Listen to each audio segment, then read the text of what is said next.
അടുത്ത റിപ്പോർട്ടിലേക്കാണ്, ബീഹാറിലേക്കാണ്. നിയമസഭാ തെരഞ്ഞെടുപ്പിൽ മഹാസഖ്യത്തിനുള്ളിലെ തർക്കങ്ങൾ പരിഹരിക്കാൻ തിരക്കിട്ട നീക്കം. അശോക് ഗെഹ്ലോട്ട് ഉൾപ്പെടെയുള്ള മുതിർന്ന നേതാക്കൾ പറ്റ്നയിലെത്തി.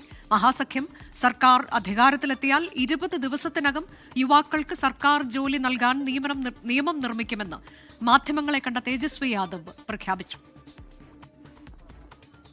മഹാസഖ്യത്തിൽ തർക്കം തുടരുന്നതിനിടെയാണ് മുതിർന്ന കോൺഗ്രസ് നേതാവ് അശോക് ഗെഹ്ലോട്ട് പട്നയിലെത്തിയത്. തേജസ്വി യാദവുമായി കൂടിക്കാഴ്ച നടത്തും. നിലവിൽ 12 മണ്ഡലങ്ങളിലാണ് മഹാസഖ്യത്തിലെ പാർട്ടികൾ പരസ്പരം മത്സരിക്കുന്നത്. AICC general secretary KC Venugopal കഴിഞ്ഞ ദിവസം തേജസ്വി യാദവുമായി സംസാരിച്ചിരുന്നു. ഇരട്ട എഞ്ചിൻ സർക്കാരിൽ ജനങ്ങൾ മടുത്തുവെന്ന് തേജസ്വി യാദവ്.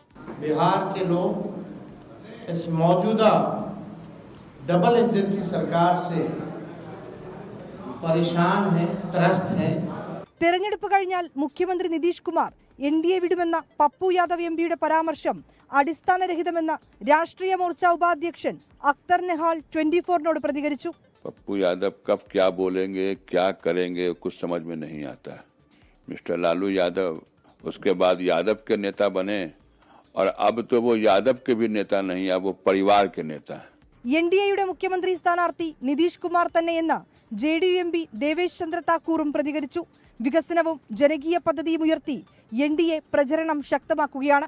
രണ്ടാം ഘട്ട തെരഞ്ഞെടുപ്പിലേക്കുള്ള നാമനിർദ്ദേശ പത്രികകൾ പിൻവലിക്കാനുള്ള സമയപരിധി നാളെ അവസാനിക്കാനിരിക്കെ പരസ്പര മത്സരം ഒഴിവാക്കാൻ കഴിയുമോ എന്ന അവസാനഘട്ട ചർച്ചയിലാണ് മഹാസഖ്യത്തിലെ നേതാക്കൾ.